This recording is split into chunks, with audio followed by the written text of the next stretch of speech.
Hello everyone, જય શ્રી કૃષ્ણ. મારી channel પર તમારું સ્વાગત છે. આજે આપણે રવાનો શીરો બનાવવાના છે. એના માટે અહીંયા મેઝરમેન્ટ લીધું છે. આ વાડકી જુઓ છો તમે. આ વાડકીમાં મેં આટલો રવો લીધો છે ને જેટલો રવો લીધો છે તેનું ડબલ આપણે દૂધ લેવાના છે ને જેટલો રવો છે તેટલી જ આપણે ખાંડ લેવાના છે. અહીંયા આપણે જોઈ શકીએ છીએ જે મેઝરમેન્ટ આપણે આ વાડકીનું લીધેલું હતું તેનો આપણે આ રવો લીધો છે, તેનું ડબલ આ દૂધ લીધું છે ને જે વાડકી મેં તમને બતાવી તેટલું જ આપણે આ ખાંડ પણ લેવાની છે. તેનામાં આપણે આ જે કાજુ છે તે કાજુ મેં મોડીને રાખેલા છે તે પણ આપણે એડ કરવાના ને એના પછી આ 3 ઇલાયચી લીધી છે તે ઇલાયચી છોલીને આપણે કૂટીને અંદર નાખવાના છે.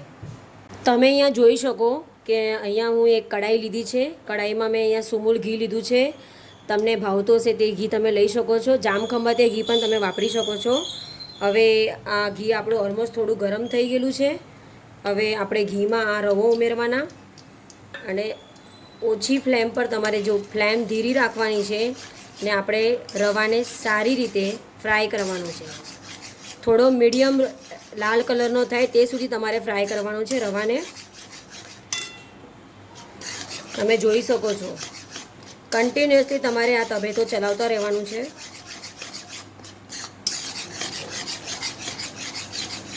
આપણે જોઈ શકો છો એક સાઈડ પર આપણે ગેસ પર આ દૂધ ગરમ કરવા મૂક્યું છે. દૂધ પણ તમારે ગરમ કરીને અંદર એમાં ઉમેરવાનું છે. આપણે જોઈ શકીએ છીએ કે આપણો રવો આ ઓલમોસ્ટ આપણે એમાં બબલ્સ આવવાના તૈયાર થઈ ગયા છે. તો આપણે આ રવોને સારી રીતે ફ્રાય કરવાનો છે ને આ જે રવો છે તમારે થોડોક લાલ થાય તેટલો જ તમારે ફ્રાય કરવાનો છે ઘીમાં. ને તમારે એ જોવાનું છે કે રવો વધારે પણ લાલ નહીં થઈ જવો જોઈએ, તેનાથી પછી આપણો જે શીરો છે તેનો ટેસ્ટ બગડી જશે. એટલે તમારે એ ખાસ ધ્યાન રાખવાનું છે કે રવાને જે છે તે મીડિયમ લાલ થવા દેવાનો છે. તમે જોઈ શકો છો કે આપણો આ જે રવો છે તેની સુગંધ આવવા તૈયાર થઈ ગઈ છે, સુગંધ આવવા માંડી છે ને આપણે હવે એમાં દૂધ ઉમેરવાના છે. દૂધ આપણું ઓલમોસ્ટ ગરમ કરેલું ઉમેરીશું.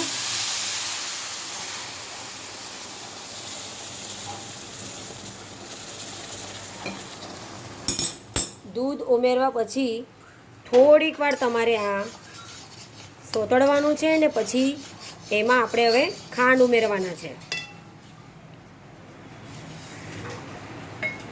તમે જોઈ શકો છો આ મેં ખાંડ ઉમેરી દીધી છે. કન્ટિન્યુઅસલી તમારે આ તવેતો ફરાવતો રહેવા દેવાનું છે ને ગેસની ફ્લેમ તમારે વધારે કરવાની છે. જો સુધી આપણા શીરામાંથી ઘી બહાર દેખાતું નથી તો સુધી તમારે કન્ટિન્યુઅસલી આ શીરાને હલાવતા રહેવાનું છે. જો તમે જોઈ શકો છો ઓલમોસ્ટ મારા શીરામાંથી ઘી બહાર આવી ગયું છે. તો તેના પરથી તમારે સમજી જવાનું કે આપણો શીરો આ રેડી થઈ ગયો છે.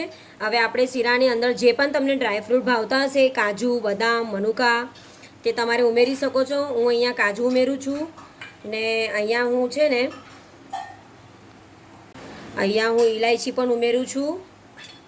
અને આપણો આ શીરો મસ્ત રેડી થઈ ગયો છે. ગરમ ગરમ શીરો તમે ખાઈ શકો છો. એના પરથી એક ગીત પણ છે, ગરમ ગરમ શીરો, ગરમ ગરમ શીરો.